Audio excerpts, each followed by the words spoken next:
Okay, here we go. We're going to read the first 31 pages.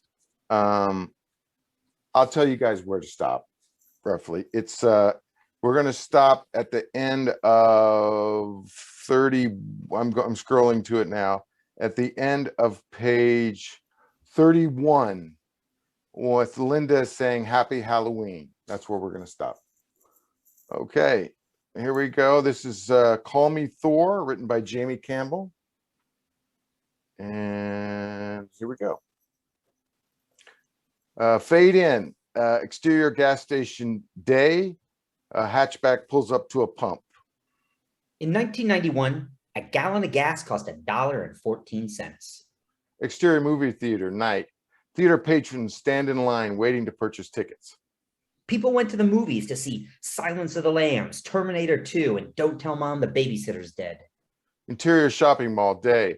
Elderly mall walkers in aerobics gear haul ass past the food court. Good-looking teenagers dressed in early 90s fashion hang around in clumps. Teenagers wanted to look like the cast of 90210. A cute guy with sideburns smiles at a pair of teen girls holding shopping bags. Interior record store day. A disaffected teen with long hair and a flannel shirt tied around his waist rifles through CDs. George Bush, the first one, was president. Grunge music was about to take over the airwaves. A guy with huge 80s hair wearing a half shirt walks up next to the teen and browses alongside him.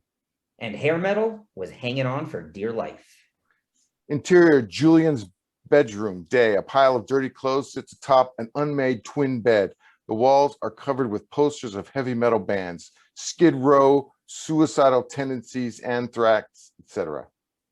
I was 12 years old that year. Julian, 12, chubby, daydreaming metalhead with a mullet, searches under his bed, tossing aside shirts, socks, and underwear until he finds what he's looking for, a yellow Sony Walkman adorned with a large skull sticker. And everything was about to change. He puts on the headphones and presses play. Music cue, hard driving heavy metal, something like Painkiller by Judas Priest. Julian comes to life, flamboyantly playing air guitar and lip syncing as he cleans his room. Daydreaming sequence, concert venue, night. The song continues inside Julian's fantasy. He has huge hair, wears leather pants, and feverishly plays a flying V guitar to an audience of enthralled fans in Daydream. Interior, Julian's bedroom, day. Julian continues playing air guitar. There's a knock on the door. He can't hear it. Linda, 29, Walmart chic, youthful-faced and weary-eyed, enters, carrying a styrofoam container, wearing a purple sweatshirt, stirrup pants, and a waitress apron. She stands in the doorway watching Julian. She doesn't want to interrupt him. This is the best part of her day. Julian really gets into the guitar solo, oblivious to her presence.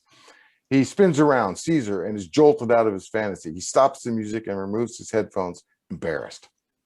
God, Mom. Don't stop on my account. I was enjoying the show. You're supposed to knock. I did. You had the headphones full blast. Sorry. I brought you chicken fried steak. Thanks. Linda sets the container on the dresser. Bad news. Nancy called out of the dinner shift. I have to cover. You said if I clean my room, we'd go to the movies. Sorry, Jules. We could really use the money.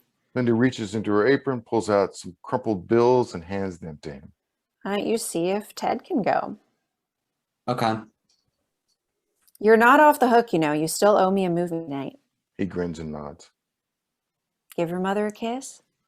Julian pecks Linda on the cheek. She exits. Once the door is closed, he presses play and resumes air guitar. Exterior movie theater night. Julian and Ted, 12, skinny, smart-ass skater boy, exit the theater and hit the sidewalk. They drink sodas and pass a half-eaten popcorn tub back and forth. Julian walks. Ted skateboards slowly beside him. I can't believe Freddy Cougar had a daughter. Know what that means? Father's Day is weird for her? Means Freddy had sex. Glad you know where babies come from. You think his dick is all like burnt and weird and shit? They pass an old lady, her eyebrows raised. Can we talk about anything other than Freddy Cougar's dick? Ted slurps the rest of his soda. I think my mom might buy me a guitar. Really? My neighbor's selling his Epiphany. Overheard her talking to him. Our lives are about to change. Rampage is going to be the heaviest band on the planet. They pass a garbage can. Ted tosses away his empty cup. I think I'm going to use a stage name. That's stupid. Every great rock star has two parts. One name, first or last, doesn't matter, is always something real tough. Like Sid Vicious. Exactly. That's not a normal last name, but Sid's sort of normal. I got an Uncle Sid. Here, the badass name was something regular so people can relate. Ted jumps his skateboard over a discarded can. Like Axl Rose. Joan Jett, Ace Frehley, you get it. Ted flips his skateboard up and holds it as he walks. So what's your name going to be? Thor Williams. Thor Williams? No way. It's going to be Thor Williams. It does sound better than your real name. Julian Bianco sounds like a mobster's kid. You're joking, but I might be. Not. Ted hops back on his skateboard. Julian walks faster. I don't think he's in the mafia or anything, but my dad's into some shady shit. I thought your dad owned a bakery in Florida. He made me work there last summer. I saw things. Like what? One time I went back to my dad's office. There was this guy there. Ted slows down to listen. He was real scared, like shaking and stuff. Okay. My dad tells the guy he's got 2 weeks to pay what he owes. That doesn't mean 2 days later, same guy walks in, limping with a black eye. Hands my dad a stack of cash. Julian pops a piece of popcorn into his mouth. that really happened. Saw other stuff too. If adults don't think you're paying attention, they do all sorts of shit. They reach the door to Julian's apartment. Want the rest of the popcorn? I'm good. See you tomorrow. Cool. Ted skates away. Julian pulls out his key. Interior apartment, night. Julian enters. The coffee table is littered with empty beer cans. Professional wrestling is on the television. One of the wrestlers breaks an acoustic guitar over his opponent's back. Alvin, 35, a broad-shouldered, beer-bellied volcano that could erupt at any moment, stands at the sink washing dishes. Julian walks by on eggshells, hoping to avoid battle. Alvin turns around, sporting a big grin. There he is. Where you been all night? Movies. Mom said I could. Alvin's smile fades. He turns back to the sink, rinsing off a plate, his shoulders tense. Where'd you get the money? Ted paid. Alvin dries the plate. Julian takes a deep breath. I got a lot of homework, so Julian steps around Alvin, heading towards the hallway. Alvin throws a plate.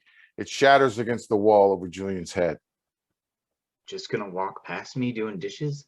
Like I didn't work all day? He freezes. Ain't got shit to say? sorry. Alvin grabs Julian by the hair and drags him to the sink. Teach you some goddamn responsibility. He turns on the water and holds Julian's head under the faucet. The front door opens. Linda enters. She drops a takeout container and rushes towards them, jumping on Alvin's back. Leave him alone. Stop it. Alvin peels her off him. She stands between them. I didn't do anything. That's the point. You never do. He's just a kid. Alvin's anger redirects at Linda. She stares at him defiantly. He takes the bait. You telling me what to do? Julian, go to your room. No, Mom, Go. Julian walks slowly towards his room. He hears a smack and turns to see Alvin standing over his mother. Julian takes a step forward. He and Linda make eye contact. He wants to help. Very subtly, she shakes her head no. Interior Julian's bedroom, night. Julian sits on his bed in the dark, listening to his Walkman as the apartment walls shake. Music cued. Sad metal like In My Darkest Hour by Megadeth. Daydream sequence. Alley, night. Inside Julian's fantasy, the song continues. He is dressed in black leather, standing on a fire escape, playing a flying V guitar in the pouring rain. End daydream.